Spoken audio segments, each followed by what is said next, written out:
Welcome to Ridhima kitchen. வாங்க இன்னைக்கு நம்ம வீட்டு ஸ்டைலில் ஒரு தக்காளி சாப்பாடு பார்க்கலாம்.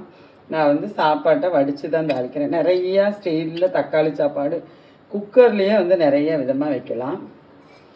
நான் வந்து இப்போ சாப்பாட்டை வந்து 1/2 கிலோ ரைஸு வடித்து வச்சுருக்கேன். 2 பெரிய வெங்காயம், தக்காளி ஒரு 5 தக்காளி கட் பண்ணி வச்சுருக்கிறேன். கொடுக்குறேன். கடுகு அஞ்சலை பெட்டி கரண்டியில் 2 ஸ்பூன் கடுகு போட்டிருக்கிறேன்.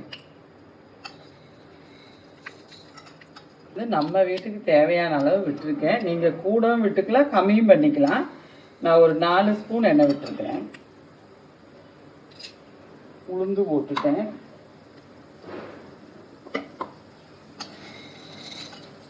பாருங்க, கடலைப்பருப்பும் கொஞ்சம் 2 ஸ்பூன் போட்டுட்டேன்.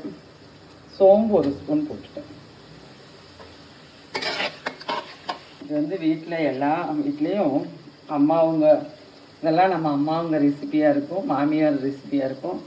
அவங்கெல்லாம் இப்படி தான் செய்வாங்க.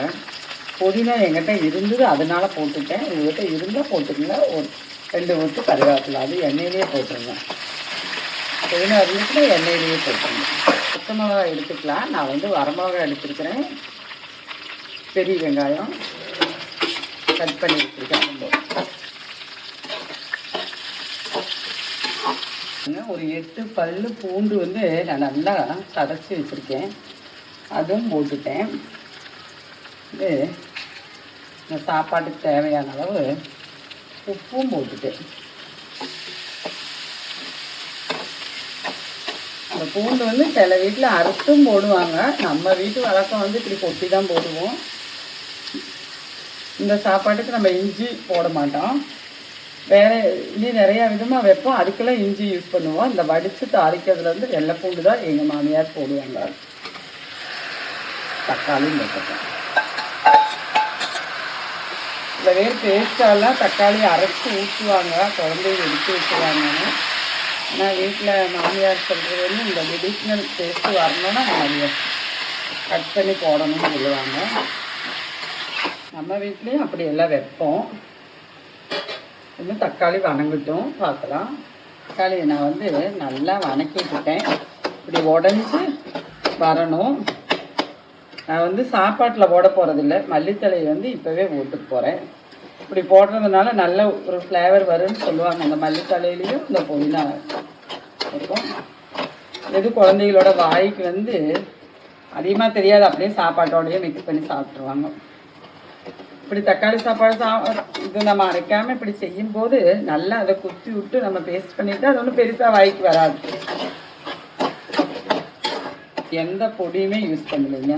இதுக்கு வந்து மஞ்சள் பொடி யூஸ் பண்ணல, மிளகா பொடி யூஸ் பண்ணல. நம்ம போட்டிருக்கிற மிளகா வரமிளகா போட்டிருக்கோம். வரமிளகா வேண்டாதவங்க பச்சை மிளகா போட்டுக்கலாம். தக்காளி, பெரிய வெங்காயம், பூண்டு, சோம்பு, கடுகு, கடலைப்பருப்பு, உளுந்து பருப்பு.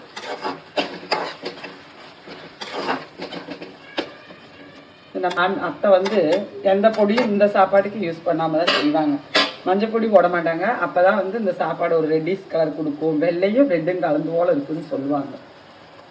பாருங்க, தக்காளி, வெங்காயம், மிளகா எல்லாம் நல்லா வணங்கி வந்துருச்சு. இந்த டைம் வந்து நான் சாப்பாட்டை கொட்டி கிளறிட போகிறேன். நான் சாப்பாடு வடித்து வச்சுருக்கேன். நீங்கள் குக்கரில் வச்சாலும் ஓகே. இது செஞ்சுட்டு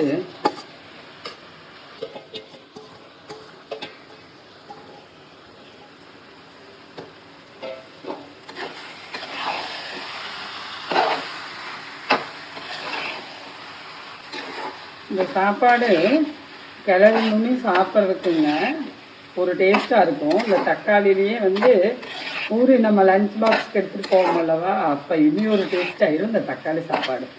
நம்ம குக்கரில் தாளித்து விடுறதுல வந்து அப்படி இருக்காது. நம்ம எப்படி வைக்கிறோமோ அதே போல் தான் இருக்கும்.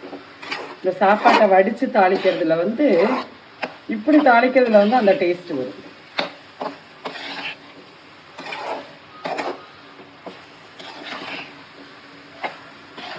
நல்லா கிண்டி விட்டுட்டேன் நான் சாப்பாட்டை. இந்த சாப்பாடு வந்து இப்படி தான் இருக்கும். ஃபஸ்ட்டு சாப்பாடு நம்ம தக்காளி சாப்பாடு சாப்பிட்டுட்டு 2வது வந்து தயிர் வச்சு சாப்பிடும்போது அவ்வளோ டேஸ்ட்டாக இருக்குங்க. டிஃபன் பாக்ஸுக்கு நம்ம வீட்டில் ஒரு நேரம் நம்ம வெரைட்டி ரைஸ் எல்லாம் செய்யணும்னா நமக்கு டைம் இருந்தால் இப்படி செஞ்சு பாருங்கள். ரொம்ப டேஸ்ட்டாக இருக்கும், ரொம்ப நல்லாயிருக்கும். நம்ம அம்மாவுங்க மாமியாருங்க ரெசிபி. வாங்க நம்ம வீட்டில் தயிர் கூட தக்காளி சாப்பாடு சாப்பிட்லாம். நன்றி, வணக்கம்.